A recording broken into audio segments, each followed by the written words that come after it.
Hey, what's up, everyone? This is Patrick. Thank you for tuning in this week. As you can see, here's the book right here if you guys are watching. But my guest is Craig Ballantyne. He's a good friend of mine. I've known him for several years. You guys are going to hear a little bit of our story in a second. But first, it was an incredible interview. This guy is so smart, not just because he has the information, but because of how easy he's made it. He was on the show back in 2017, and you guys can listen to that episode as well. We'll put a link in the show notes.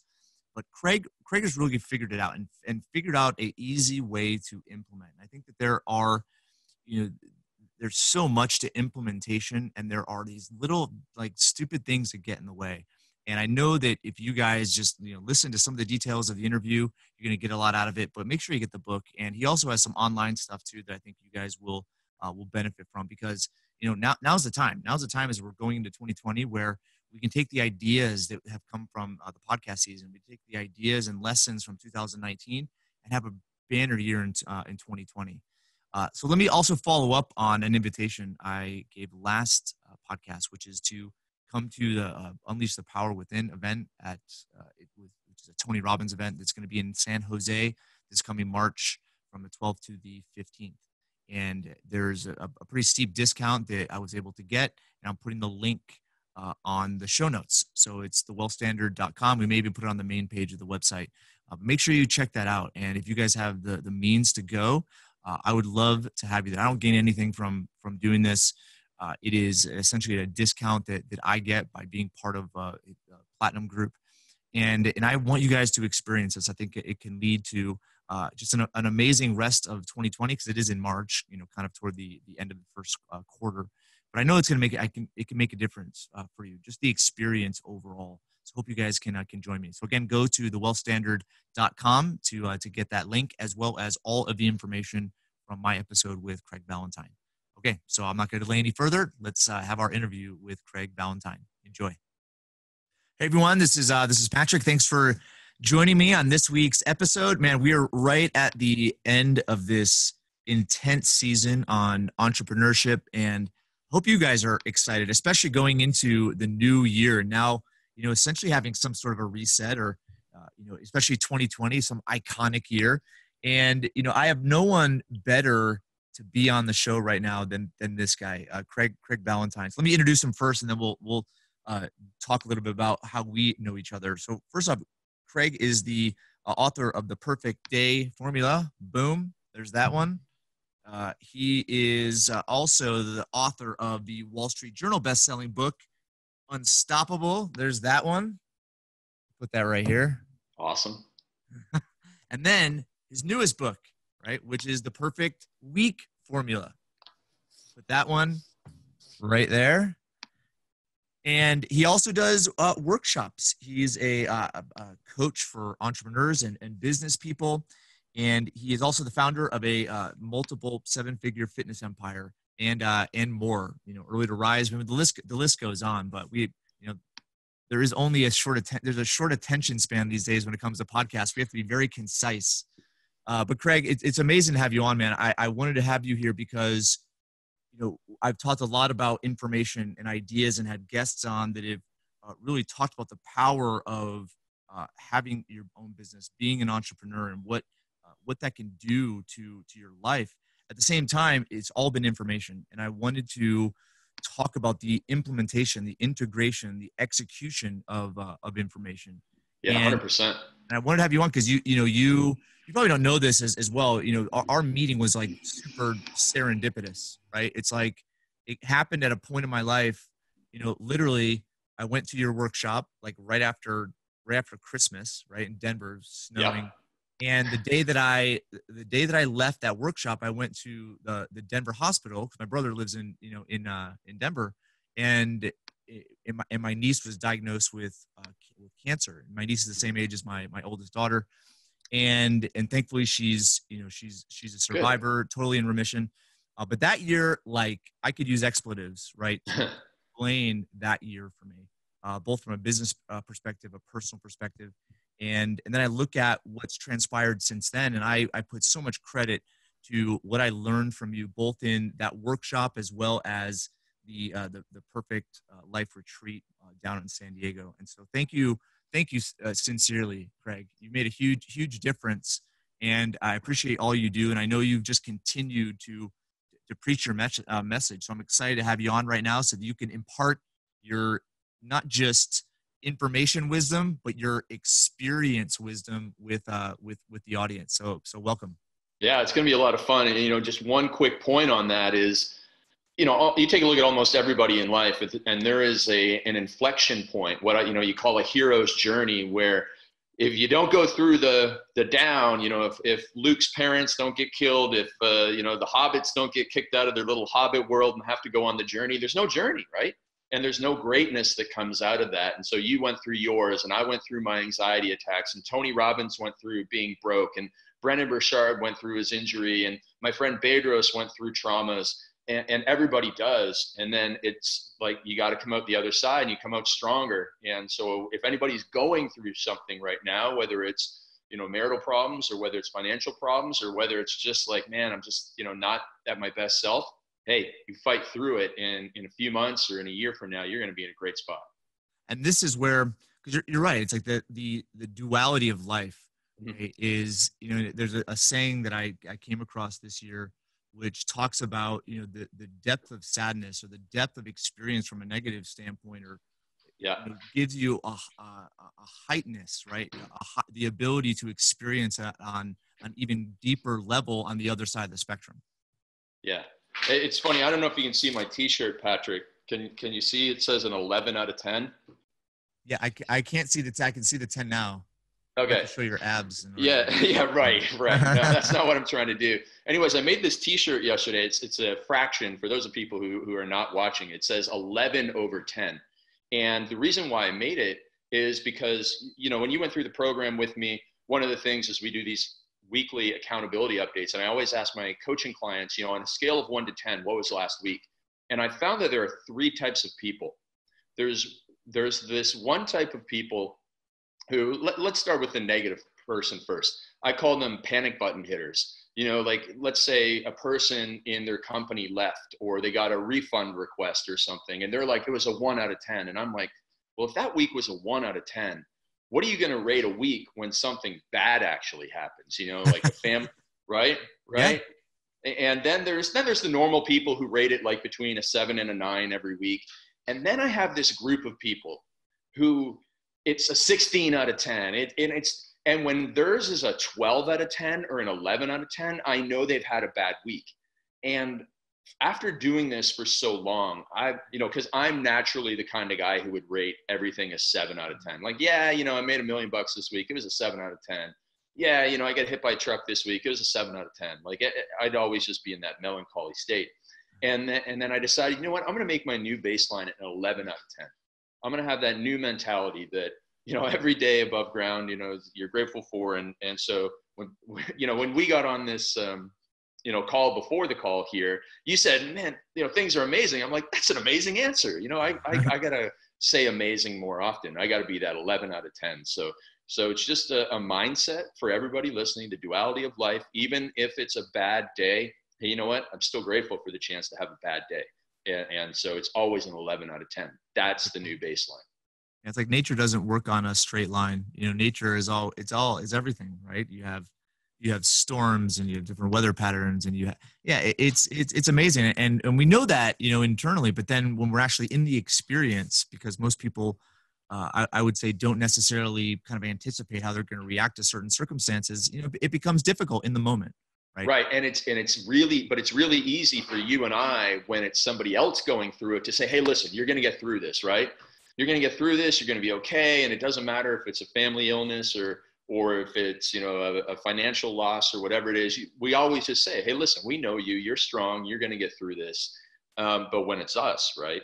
When it's us and we're emotionally attached to the problem, whether it's, a team member who's probably outstayed their welcome on the team, and we should have had a conversation with them 3 months ago, but oh man, we dread that conversation. Listen, you're going to get through it. And so you have to be emotionally unattached from your problems, look at them with outside eyes in a very objective manner, and then all those things that seem like big problems become less of a problem and something to go and fix right away. And I'm sure you've read like Traction by Gino Wickman, or his new book, How to Be a Great Boss. I haven't read that one. Okay. He's got a great phrase in there. Like if you need to have a difficult conversation with somebody or let somebody go, it's 36 hours of pain. 36 hours of pain. And most people avoid that 36 hours of pain and will go through another 36 weeks of pain, of passive aggressive, hiding it and not, leaning into the conversation. And it'll just go on and on and on. You know what? You just got to suck it up, buttercup, and go through the 36 hours of pain. It's going to be a difficult conversation. There's going to be some emotions. But if you don't do that, things are going to get worse. And this is not just related to letting a team member go or, something in entrepreneurship. It's the same with, negative environments or negative people in our lives. We just got to have those conversations and step up to be the best person. And again, it's easy for us to like tell somebody, oh, hey, you got to go and have that conversation. But when it's our turn to have that conversation, not so easy.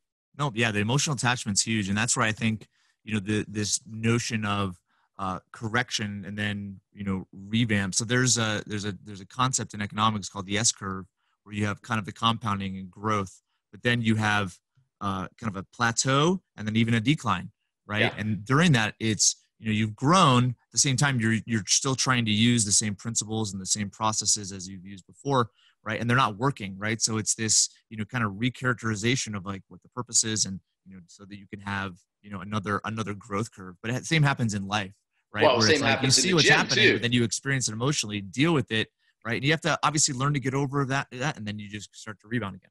Yeah, and the same happens in the gym. I mean, you're just talking physiology 101. You're talking hockey training 101 from back in the day, right? You go and you skate or you squat or whatever, and your legs are so sore the next day. But if you don't go through that, they don't get stronger. You don't get fitter. If you practice half-heartedly, you never, you're left behind on when the actual game comes around. So you have to go through that S curve where you got better but got worse at the same time. And when you recover properly, you super compensate is what it's called in physiology, and you come back and the next thing you know, you're playing for the New York Rangers, like a certain stud on this call here. Not me. Well, that wasn't exactly my story, but it probably is someone else's. Right. Get to do more fun things than play on the Rangers. Yeah, there you go, man. Well, let's get into kind of the topic, because you have had an incredible entrepreneurial journey, and even better, you've been able to experience hundreds, thousands of other people's journeys, and you've seen common patterns. Seen a lot of patterns, yeah. Yeah, and so let's talk through like your formula, okay, where you establish this passion and drive to help and transform lives with being able to have a way in which you can simply execute on ideas, on business, and just life in general. Yeah, absolutely. I mean, one of the things that drove me, I think, was from a young age, was I just got really frustrated seeing whether it was family members or other people not getting ahead as quickly as they should have. And I then spent like kind of the rest of my life since then trying to figure out the fastest way to success. And so first of all, it was in the fitness world. I went into fitness because I loved hockey and I wanted to be a strength and conditioning coach in the National Hockey League. And then I started writing for Men's Health. And then I got into creating programs online for people because I saw a lot of people are going to the gym, and I get these emails from people like, I don't have time to spend 9 hours a week in the gym. And my mind was blown. I was like, what do you think you have to do to be in the gym 9 hours a week to lose weight? And I was showing people how to do it in 2 hours a week maximum. And that was like what set me apart from so many people. And I built that business. And then, then in around 2006 and 2007, when my business started taking off, I was like, whoa, wait a minute. I got to do something about my own life. Otherwise, I'm going to be working 12 hours a day, 7 days a week. And I can't be doing that. That's not healthy. That's not what I want, all that sort of stuff. And I wanted to start building what I call an intelligent business. What's an intelligent business where you're doing the things you love and you're, building up a team and that sort of stuff. So it took me a long time to make the full transition from fitness to business coaching, but I was able to make that over time, and you were part of the journey, and I've helped, a lot of great people like you, written the books from the experience of it, but it was all driven from how can we help people get more and less. It's all about efficiency for me, but efficiency in doing the right things, because there's a whole other world where people are really efficient and productive at doing things that just don't matter. And that's one of the biggest wastes of time in life.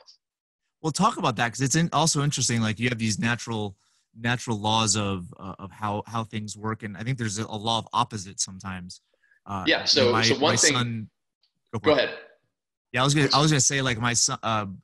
We a year ago we bought like this used golf simulator in my office, and so I bought Jack, who's 5 now, just a little set of clubs. Oh, cute. And I was taught that golf was a game of opposites, right? Where it's not necessarily about how strong you swing, right? Sure. It's about the your whole body movement, but also it's like the inside out. In order to hit left, you want to actually hit the ball going right. Right. Got it. And so it's one of those, like, it's a very interesting thing. And, I often reference Seinfeld with opposite George. When George does everything Right. Black is white, up is completely down. opposite, things start to work out. Right. But the Yeah. less is more concept is huge for me. Right. So when it comes to the entrepreneur, and they have ideas and they have drive and they have passion, okay, what is it about their efforts that often get them to burn out? And Okay. then how do they correct that? Yeah, so one of the things I'm seeing really a lot these days, with the influx of everybody's got a podcast and the morning routine focus, is that people have turned a lot of great things that are helpful, into what I call perverse forms of procrastination. I use that phrase in the Perfect Week Formula book. So, for example, I've had clients send me messages at 7:30 in the morning, and they said, I've been up since 5 a.m. and I've done meditation and gratitude journaling and freeform journaling and yoga and exercise. And I haven't gotten anything done. And now I'm all stressed out because I got to go to work. And I'm like, yeah, like you did all these things, and they're all good things in and of themselves. But at some point you got to draw the line, and you got to go, listen, if they're that important to me, I'll do some of them later. And you do like a short routine to get your mind right. But this perverse form of procrastination is stealing time from people's lives. And I talk a lot about it in the book, because I quote Daniel Pink's book. It's called When, the Science of Perfect Timing, or something like that. Yep. And he says you have the greatest willpower, discipline, and intention first thing in the morning. Now, if you're getting up and doing 19 things before breakfast, and there's actually an article on Inc.com called The 14 Things Successful People Do Before Breakfast, and it takes 4.5 hours to go through that entire routine because someone made fun of it. I'm like, if you're doing that, you're just going down rabbit holes. And so in the book, I talk about the farm boy morning miracle routine, to paraphrase from Hal Elrod, our friend. And, the farm boy morning miracle, I grew up on a farm. And what does a farmer do? The farmer gets up and they go to work. They go and do something substantial that has to be done. They feed the cows, because the cows don't have a day off from eating. They definitely don't take a day off eating. So I think most entrepreneurs, yeah, okay, great, we're going to have some habits and rituals and routines. But if you're finding yourself with way too much busy work and not enough accomplishment, it's time to take an evaluation of that. And then the second thing on that side of the equation is that people are over consuming information. Listen, I love books, and I don't actually like listening to podcasts. I don't listen to any, because I only like to read my content. I don't like to watch videos, and I don't like to do audio. I'm a little strange. But some people, I listen to Ed Milet's, and I listen to Patrick's, and I listen to Craig's, and I listen to Craig and Bedros, and then I listen to Jen Sincero, and I listen to Rachel Hollis, and I listen, like, okay, whoa, slow down here. Like, you've consumed and gathered all this information, and that's great. But if you are not implementing and executing on the information, well, you're just a walking library, and there's not a lot of money in libraries, unfortunately. Yeah. Not anymore. No. And so I would urge people listening to do an audit. And this is a great time of year to do that. And in fact, one of the exercises in the book that I talk about the billionaire time matrix in the book. And it was actually a worksheet that I invented last Christmas. And I invented this worksheet last Christmas because I had a chocolate lab. He was 12 and a half years old, and he died in August of 2018. And when you have a 12-year-old chocolate lab, they're basically like a piece of furniture that needs like a 20-minute walk a day, right? So very little time. And then, he passed away. It was really sad. And then after a couple months, I'm like, man, I sit on my butt way too much here. Like, I need to go and get some walks. I need a new dog. I really miss the dog. But having a puppy that needs 3 hours a day outside is exponentially different than having a 12-year-old chocolate lab. So at Christmas time, I'm like, right now, my schedule would not allow me to have a puppy. So let me figure something out here. And so at Christmas time, I love to just kind of sit around and not do any work and just think. And I came up with this exercise, 4 quadrants, 4 questions. You know, what do you hate doing? So think about this, everybody that's listening. And unless you're driving a Tesla, don't do this if you're driving anything but a Tesla. But if you're driving a Tesla, maybe you can do this exercise. But otherwise, do this at home with pen and paper and sit there and think, what do I hate doing? What do I hate doing in my business? And it might not be that you can stop doing the things that you hate, but maybe you can rearrange your schedule. Because what I found, Patrick, is that I was doing sales calls in the morning, or I was doing coaching calls in the morning. The morning is my magic time for writing, and I hated it. And not only was I missing out on that 30-minute block or hour block, I was thinking about it the night before, and I was ticked off. You know, I was like, oh man, tomorrow I got that call. What was I thinking? And so now I'm losing mental energy. I'm thinking about it, you know, during non-work time.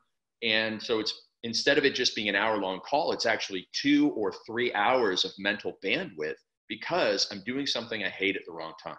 Now, all I had to do was get a Calendly link. So Calendly is like one of those things where you set up and you schedule times and not allow anybody to book in my morning.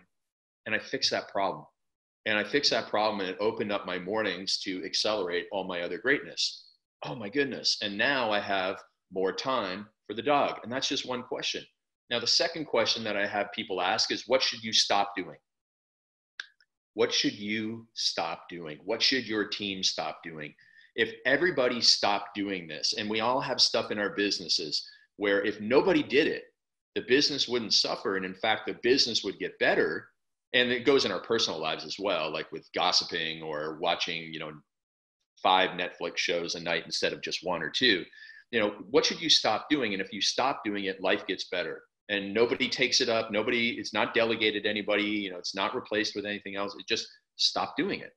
And for me, when I wrote the first book, I was doing everybody's podcast. And I had to learn how to tell my stories and become a better speaker and all that great stuff and sell the books. But then it gets to a point of diminishing returns.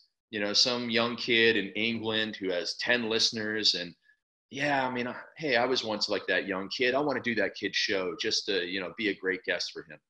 Well, you got to draw the line, right? You can't do every kid, who's doing a podcast in his mom's basement who has 20 listeners, right? Otherwise, I'm doing 16 hours of podcasts a day and I don't get ahead in life. So I had to stop doing small podcasts of audiences that weren't a good fit for me. And it's unfortunate, but you can't do everything. So everybody it's a principle of focus, right? It's like, yeah, totally. You have this distribution of energy throughout the day, right? And sometimes there's a higher distribution in the morning, midday, end of day, depending on, I've heard all sorts of theories. Yeah. That. Yeah. But it's the idea of like focus, it's determining what you're best at, what you're good at, what you like doing, and focusing efforts there. And it could be, you use the 2 to 3 hours of, the deep work idea, the magic time, mm-hmm. right? And it could be in the afternoon, it could be in the midday, it could be midday, but it's essentially taking inventory of your day to determine what that time block is. Yeah, absolutely. And that, that's one of the time journal exercises, which is another thing that I describe in the book. And it's another great exercise that when people match their energy and their focus and their major activities, all of a sudden you can go from working 12 hours a day to getting more work done in 7 or 8 hours a day when you get everything, the stars aligned, the dots connected. And it's just classic self-reflection. And it's the same with your diet. You could be like trying to follow somebody else's restrictive diet. And then all of a sudden, if you actually knew about your own physiology, about the things that actually helped you feel full and the things that got you into trouble, you could probably eat more calories on an individualized diet and feel satisfied and lose more weight and be healthier because you aligned what works for your body, your energy levels, your likes, your dislikes. And that's essentially the way it is for everything in life. And so that's part of this exercise. So those are the first two, and I'll just quickly go through the other two.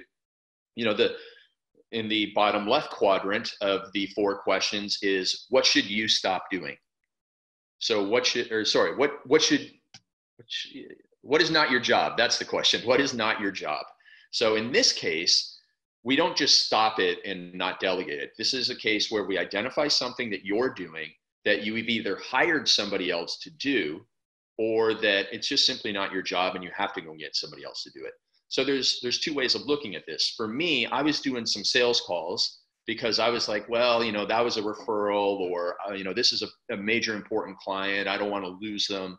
And I was like, well, wait a minute. If I've hired a good sales guy and I got a great sales guy and he's a great person, you know what? I shouldn't be taking the calls. I should be coaching him up to the point where he can take on any call.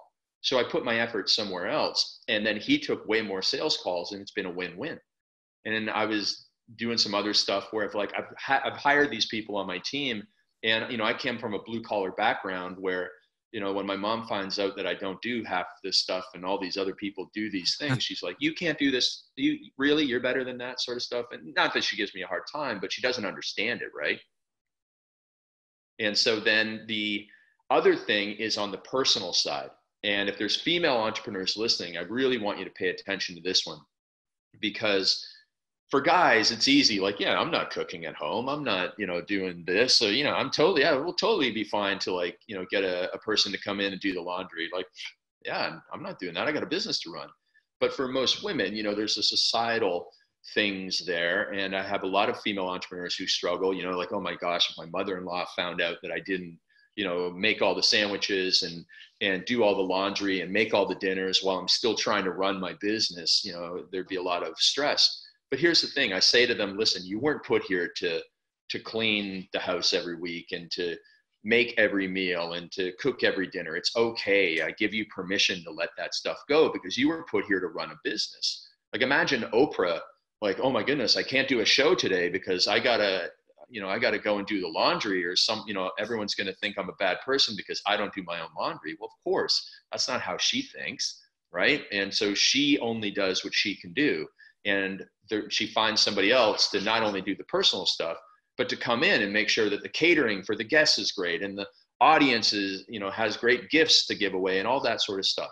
So we find what's not our job and we get rid of it, so that we can go back to that 5%, as my friend Bedros calls it, or your unique ability, as Dan Sullivan calls it. Everybody's got it. The one thing, Gary Keller, and you do it.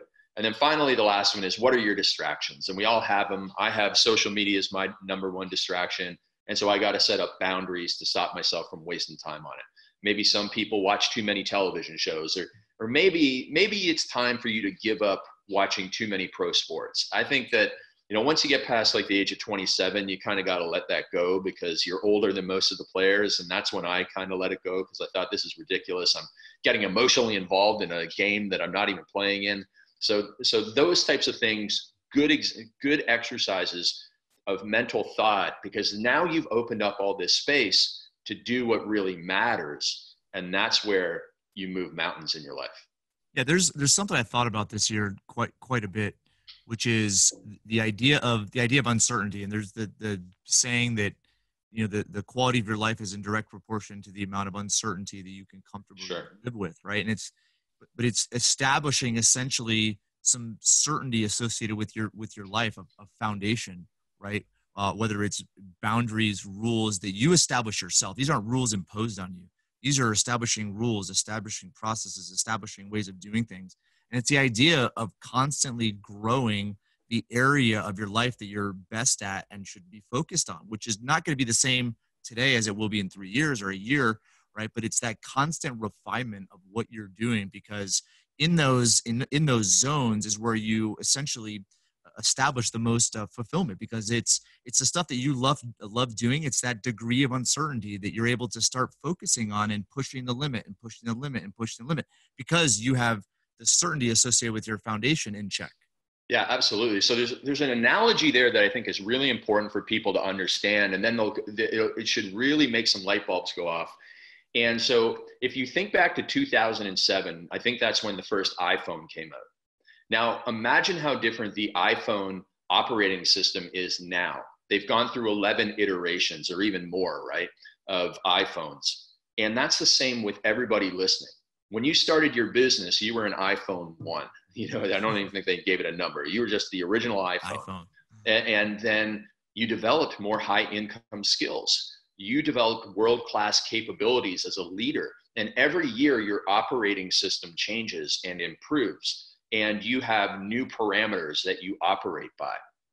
Now, one of the cool things that I heard this year, I was reading some books about Warren Buffett and Charlie Munger, and they have like a thing that they try and do, a challenge where they try and destroy one of their deeply held beliefs every year.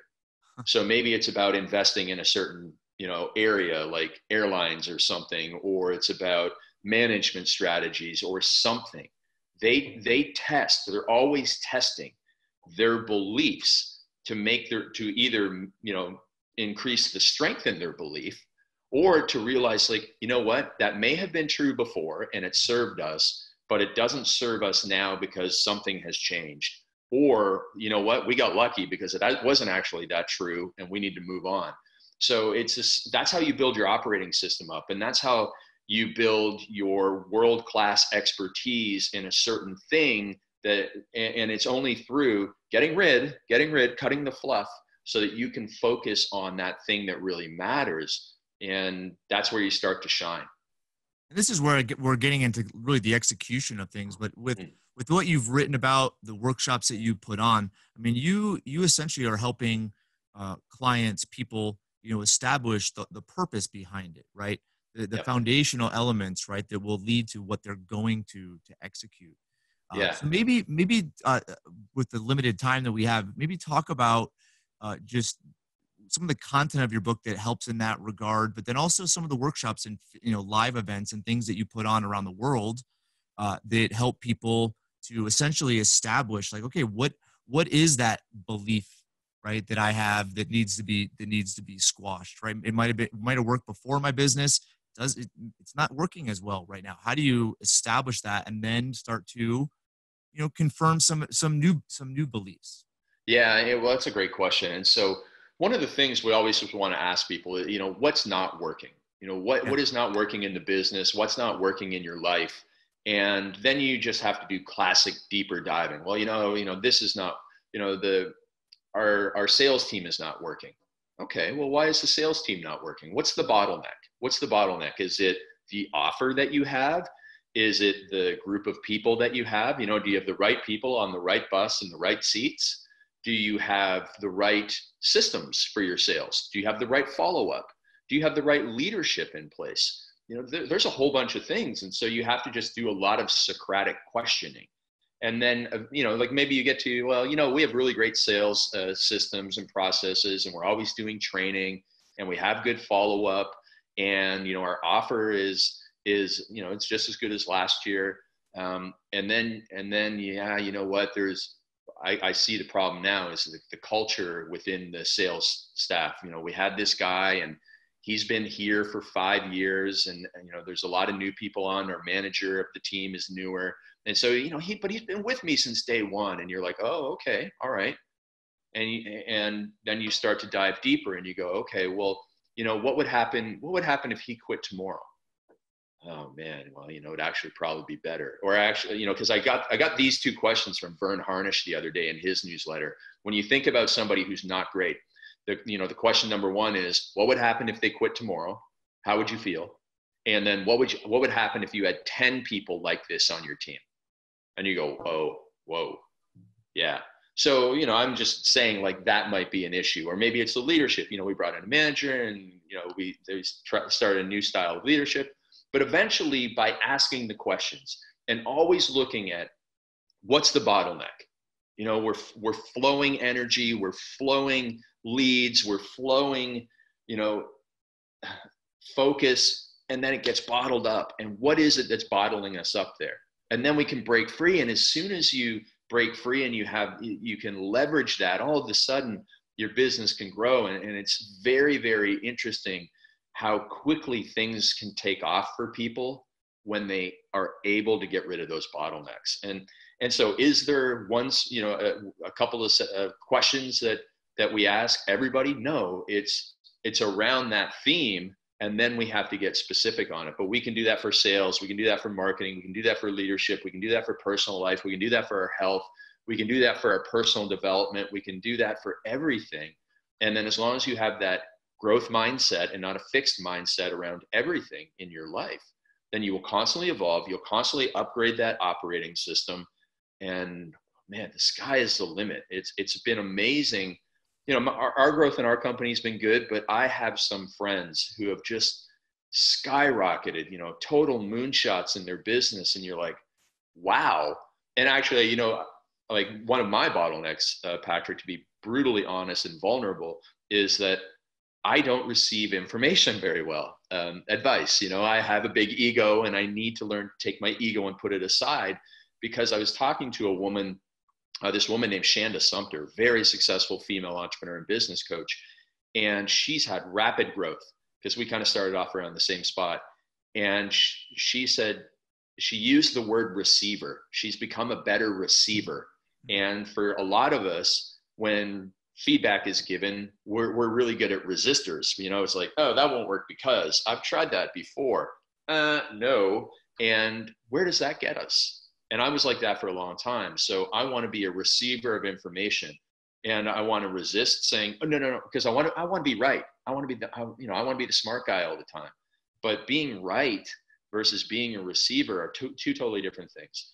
So that's what we all need to be. And I think that will help you overcome bottlenecks in any area of your life. So everybody listening, whether it's personal or professional, if you become a better receiver of information and less of a resistor, and you're willing to answer difficult questions, your world can change dramatically.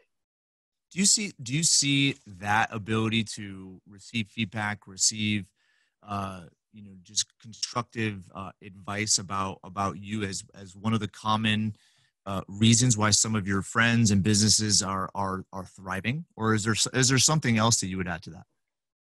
The only modification I would add to it is how, and this is from our friend Matt Smith, he says, you got to be curious.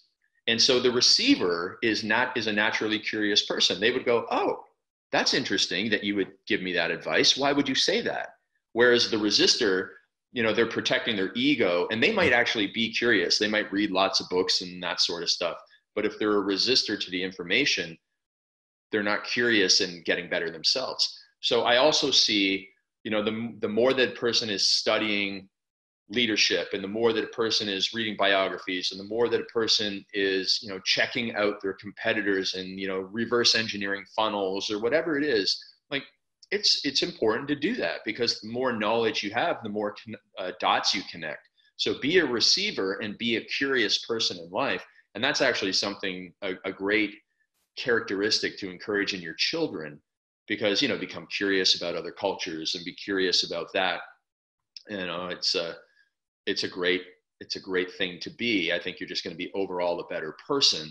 And then the more that you can set aside your ego in life, the better off you're going to be too. Well, I think you revert. I know I love Matt's perspective on life. And, you know, there's a book we were discussing a few years ago, right, around how, you know, the educational system in the business world of the West, right, has created this idea of good and bad, right, or right and wrong, or success or failure, right, based on a grade, right, based on a pay scale.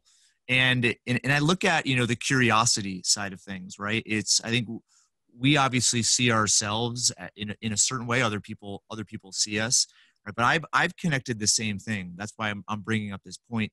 This year, I've listened to a lot of really successful people, you know, talk about some of the things that are challenging to them, and they were stuck. And it was amazing. Everyone else understood where they were at. They just didn't understand what was in their way, and it was typically them.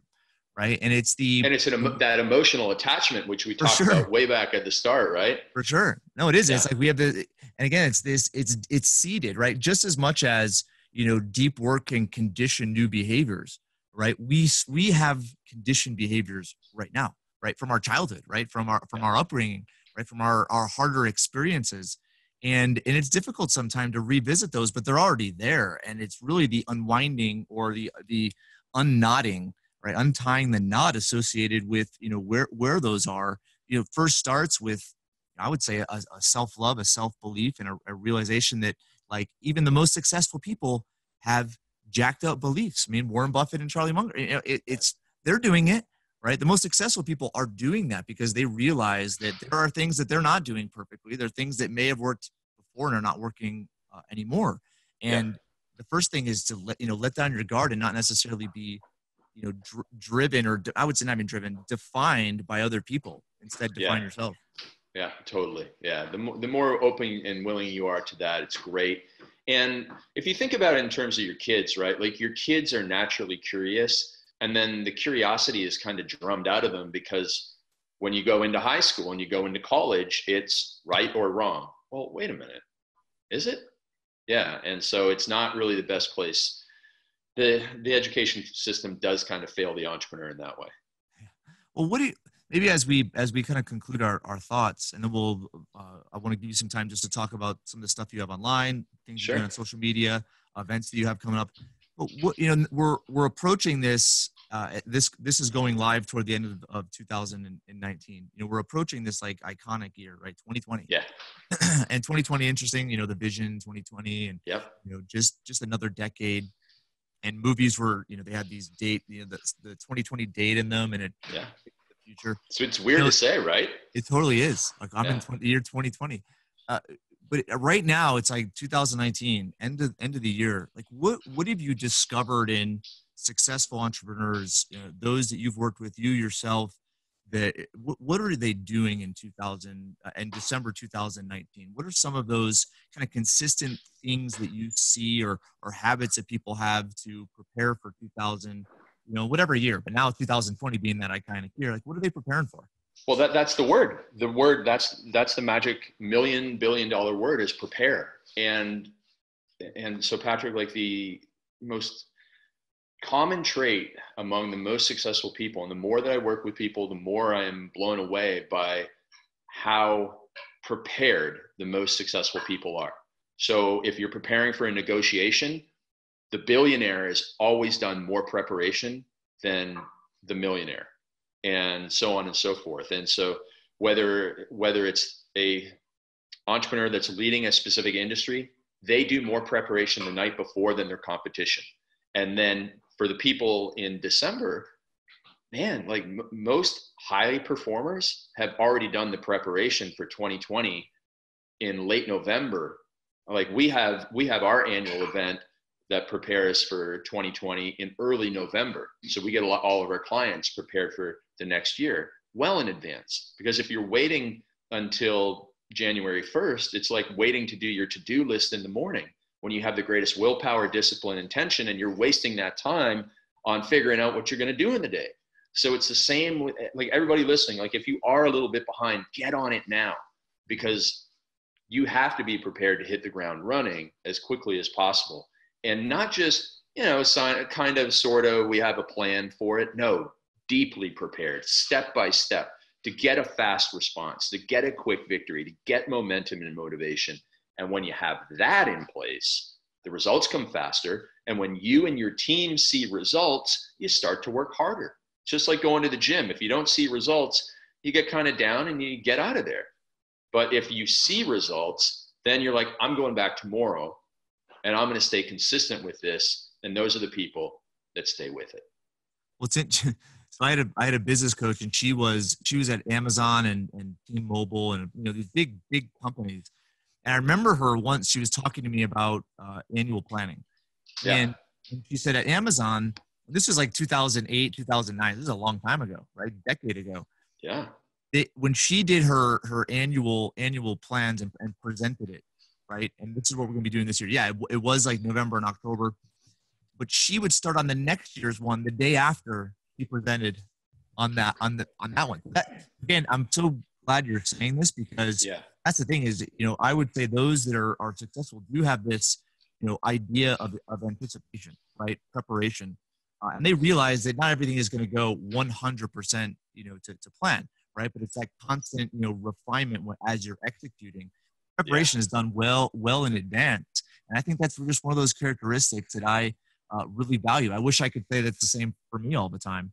At the same time, I've recognized that pattern in so many successful people where Yeah. they're preparing well in advance. Yeah. And so I just want to tie this up with a little book review that I've been, so this year I've started reading a book called Eisenhower. It's basically a biography of Dwight D. Eisenhower, and it spends most of the time talking about him as supreme Allied commander in World War II. And there's so much that I didn't know. Like, they wanted to do the D-Day landings all the way back in like 1942, and if they would have done it, they would have got slaughtered. They would have made like so many mistakes. So they learned all this stuff by going through North Africa and then into Italy. And they learned like, oh my gosh, wow, we don't know anything. So they learned all about amphibious landings and all the preparation and planning that went into it. And it was almost like, for the Germans, it was a comedy of errors. Hitler sleeps until noon and no one wanted to wake him up on D-Day. Like, how, like, that's a great example of bad leadership. Like, those companies where, oh, I don't want to tell the boss, he'll get mad at me. Like, that's what happened to the Germans. Like, it wouldn't have saved them or anything, but, they had the absolute worst leadership on the German side. And then they had all this planning and all these screw ups, right? All these screw ups from North Africa and Italy on their side, which then made them better for the day that they finally attacked France. And it became the greatest military expedition of all time. And it's just an amazing story. And you're like, you can't make this stuff up, but it applies so much to everything we talked about on this call. And I want people to understand, like you said, every single person is messing up, but they're just planning in advance, and they're going to get punched in the face, and they're going to get back up, and they're going to readjust course, and they just never stop. And so everybody listening, make that your mission for 2020. Well, Craig, maybe talk a bit about some of the resources you have other than your book. We'll put those in the links to purchase those in the show notes. Like, what are some online resources that you have, social media? Like, what are some of the other things you're doing to kind of keep this mission moving forward? Yeah, we do a lot on Instagram. So people use Instagram. I'm at Real Craig Ballantyne. We have a Facebook group called The Perfect Business Formula. It's a free Facebook group. We're putting great content out every day. We obviously have the books, and then the Perfect Day Formula Kit, which is my life's work in a box that's helped a lot of people like yourself. And then we have some programs so that we help. We have online coaching it's called 2x 10 less. It helps you double your income and work 10 fewer hours per week, which is another program that we're helping. That's like kind of our mass market program to get as many people into our world and get all of these tools and systems so that they can just make that big leap and big growth in the next year. So if anybody wants to ever contact me, just through those channels is great, or support@earlytorise.com. You can always get that email to me there too. Well, Craig, this has been amazing. We could totally talk for like hours about all of this stuff. I know it's been too long. I know it's been a couple of years. But I appreciate your willingness to come on, and I appreciate what you do. It makes a huge difference, and it's a side of the entrepreneur business world that there's not much of. And the passion you've shown over the years is just, I don't know, it's inspiring, man. I really appreciate all the things that you continue to do, because it is making a difference.